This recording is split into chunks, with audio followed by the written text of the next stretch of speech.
Hello and welcome to another Zap Carnage video, and today we are taking a look at a slightly updated Zoo Tengu plant deck.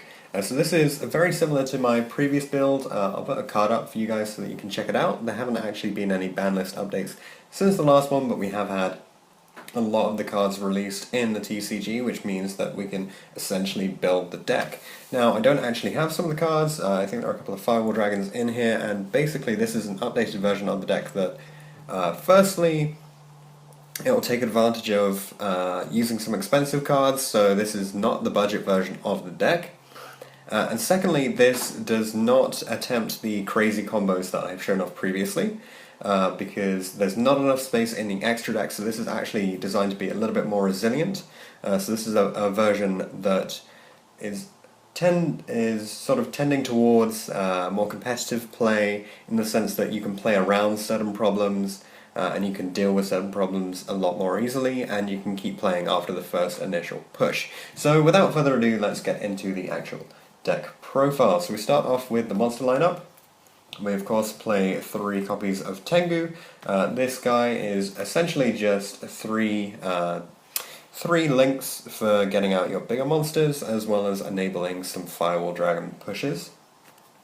Then we play 3 copies of Lone Fire Blossom, one of the best cards to draw in the deck, and 3 copies of Ophrys Scorpio for the rank 3 fusion combos with the Darling Cobra, of course. Then a new addition is 3 copies of a Blackwing Gofu the Vague Shadow. So I'm not convinced that this is the way for the deck to go. Alone, this and one other card doesn't tend to generate you very much, although it does get you a Decode Talker at least on its own, which can be pretty nice, or at least it would, but there's not actually space for a Link Spider in the extra deck. So this with another card gets you a Decode Talker, and normally it gets you a little bit of a combo on top of that as well. Then we are playing a Brilliant Fusion Engine, so we have 2 Gemnite Alexandrites to go with that. These are actually probably the best option over Garnet, just because they're an Earth, so you can add them back with the Mrs. Radiant. Then we play the Zoo Engine, so that is 2 copies of Ratpier, which is the most important card in the engine. 1 Whiptail is searchable, so you don't need any more than 1. And then a couple of copies of a Ram, because sometimes you want the recursion that this can offer you. Then we have a bunch of one-offs. So these are cards that either enable combos or can extend combos, and they'll just sort of come in very useful from time to time. So we have 1 Trick Clown, 1 Thousand Blades, a TG Warwolf. I'll explain this a little bit later. Dandelion is fairly obvious. Thunder King Ryo, again, this works with the light combo that you may have seen already. That will have a card up in the corner as well. And Chrysia, of course, for that exactly the same combo, except this is for if you want to lock out special summons, and this is if you want to lock out searches. Of course, you can play any other viable light target as well. So onto the spells. We have 3 Brilliant Fusion, 2 Instant Fusion, so that if you already have one of these and you start using your Predator Plants, you don't end up in a dead situation. Then 3 copies of Tenki, because we play so many Beast Warriors and you need to be able to search them out, so either with a Brawl Ball or a Tenki. And then a card I don't actually have, 3 copies of Barrage.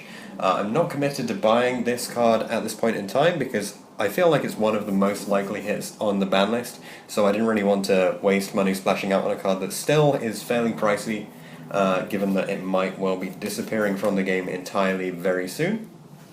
So that's it for the multiple spells, and then for the single spells we have an Upstart Goblin to improve consistency, a Soul Charge so that you can extend your combos if they get interrupted, and a Book of Moon because it's not... Basically, there wasn't a lot of space in the deck, so there was no space for defensive cards, so this is something that you can set and then back up your plays with, or it's something that you can use to deal with a problem in the future. So I think Book of Moon is one of the best cards currently available in the game. That is it for the main deck. For the extra deck, we of course play tokens because we are playing Gofu. Shadow tokens seem like the obvious choice. For our Link monsters, we have Mrs. Radiant, Ib, the World Challenge Priestess. This is essentially a sub-in for Proxy Dragon, and to be honest, it's proven possibly even better than Proxy Dragon would have been anyway, so this is still a good option. Decode Talker is very important. Gaia Saber, again, this is something that I'm going to be getting my hands on with very soon because this is very, very important for most of your combos. Then we have a couple of Firewall Dragons.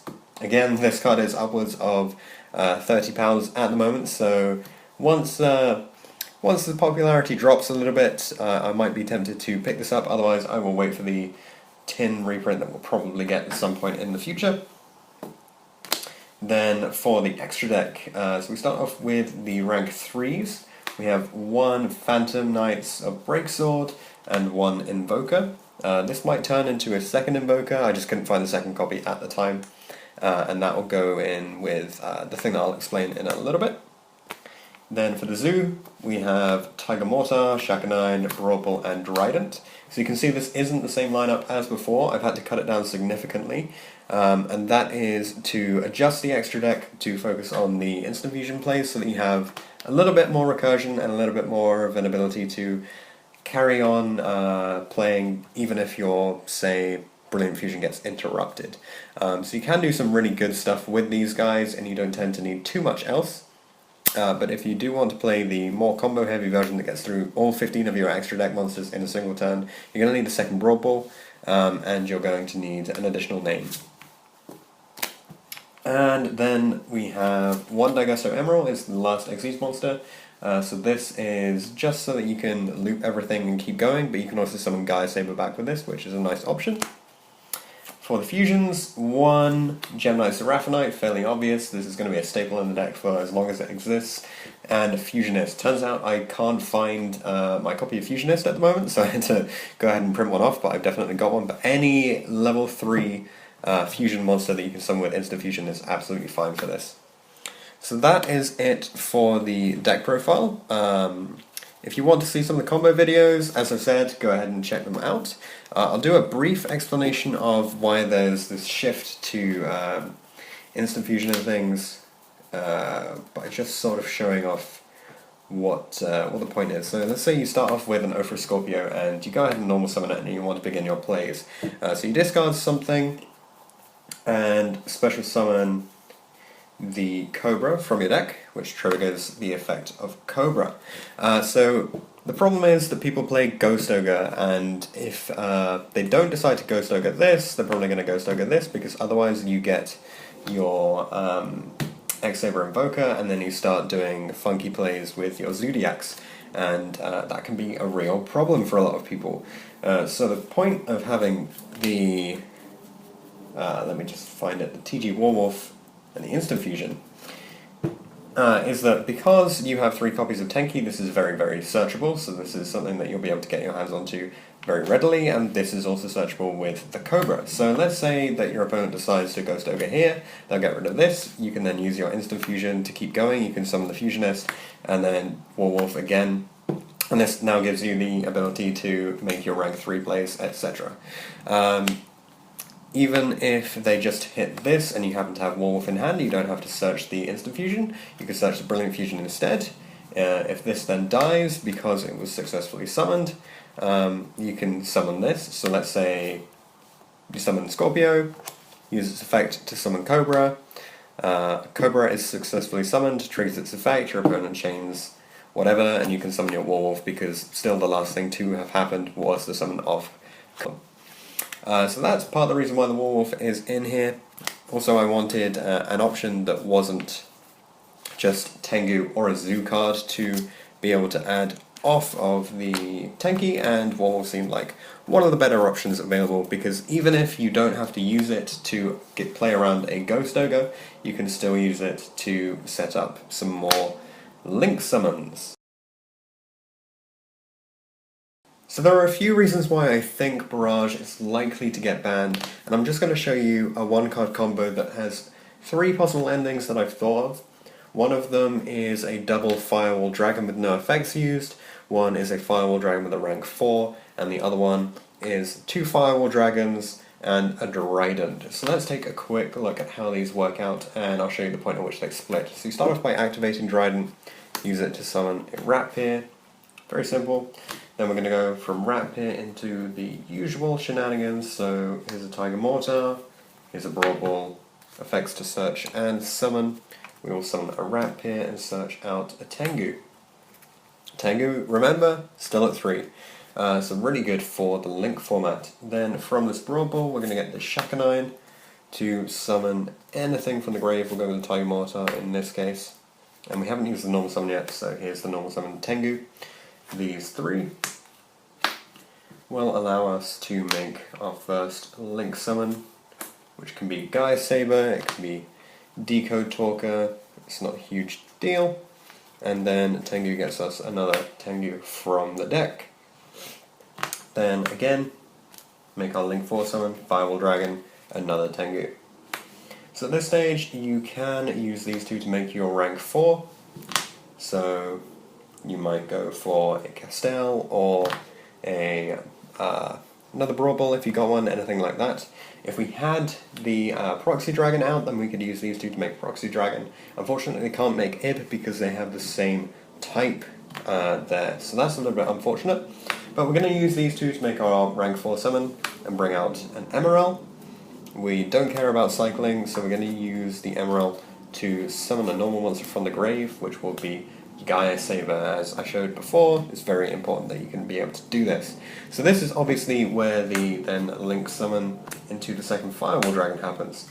Now once this summon takes place, you have the choice to activate the effect of the first Firewall Dragon. If you have a monster in hand, remember we've only used 1 card in our hand, so it's quite likely that we've got another one in there. You can then use the effect of Firewall Dragon to summon 1 from hand. Chain the effect of the once per duel, and you can bring out your Rapier again. So this is the one to end with Trident. We have a Rapier out. All we need to do is put a Trident on top of it.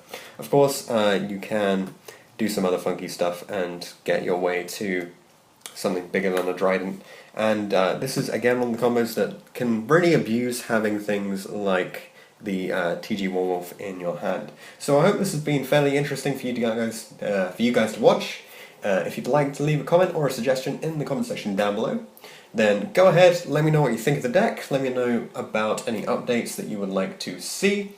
If there's some cool tech that you've thought about using, then let me know. I have considered quite a lot of stuff that is already out there, so it may be the simple case that you'll suggest something and I'll say, I gave it a go in my deck, and it wasn't really working out for me, but maybe your playstyle is a little bit different and it'll work out a little bit better for you.